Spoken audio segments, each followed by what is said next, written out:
بسم اللہ الرحمن الرحیم۔ آپ سبھی ناظرین کو امانت خدا اور نبی یوٹیوب چینل میں دل کی اتھا گہرائیوں سے خوش آمدید کہتے ہیں۔ ناظرین مکرم، یہ سوال ہر کلمہ گو کے ذہن میں رہتا ہے کہ کیا شب قدر قیامت تک رہے گی یا قیامت سے پہلے ختم ہو جائے گی، یعنی اس کا ثواب اٹھا لیا جائے گا۔ ہماری آج کی ویڈیو اسی موضوع کو محیط ہے۔ ویڈیو انتہائی اہمیت کی حامل ہے، اس لیے ویڈیو کو سکپ کیے بغیر آخر تک ضرور دیکھیں۔ ویڈیو میں آگے بڑھنے سے پہلے آپ سے درخواست گزار ہوں کہ اگر آپ نے ابھی تک ہمارے چینل کو سبسکرائب نہیں کیا ہے تو جلدی سے سبسکرائب کر کے بیل آئیکن کو بھی پریس کیجیے۔ ناظرین مکرم، شب قدر قیامت تک رہے گا، اور اس پر دلیل حضرت ابوذر غفاری رضی اللہ عنہ کی روایت ہے۔ حضرت ابوذر رضی اللہ عنہ فرماتے ہیں کہ میں نے حضور انور صلی اللہ علیہ وسلم سے عرض کیا کہ شب قدر نبی کے زمانے کے ساتھ خاص رہتی ہے یا بعد میں بھی ہوتی ہے؟ حضور صلی اللہ علیہ وسلم نے فرمایا قیامت تک رہے گی۔ میں نے عرض کیا رمضان کے کس حصے میں ہوتی ہے؟ آپ نے فرمایا عشرہ اول اور عشرہ آخر میں تلاش کرو۔ پھر حضور باتوں میں مشغول ہو گئے۔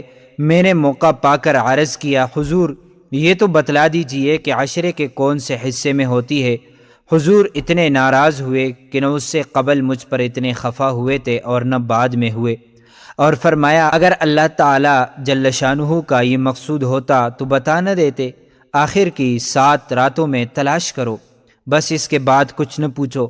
بعض لوگ یہ سوچتے ہیں کہ پوری رات جاگنا تو مشکل ہے اور تھوڑی دیر تک جاگنے یعنی عبادت کرنے سے فائدہ کیا، لہٰذا وہ جاگ کر عبادت نہیں کرتے۔ یہ خیال غلط ہے۔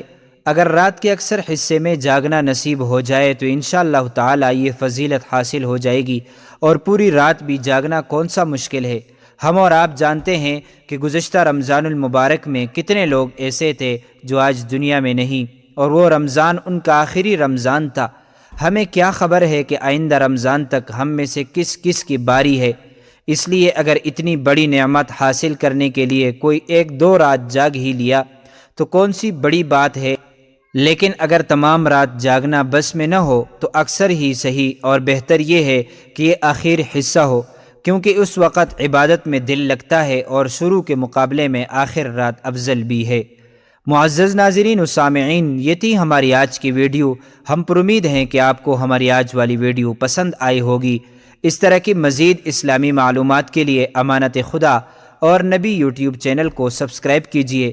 اگر زندگی کے لمحات مزید باقی رہے تو آپ کے لیے ایک اور بہترین ویڈیو بطور تحفہ اللہ تعالیٰ کی رضا کی خاطر پیش کروں گا۔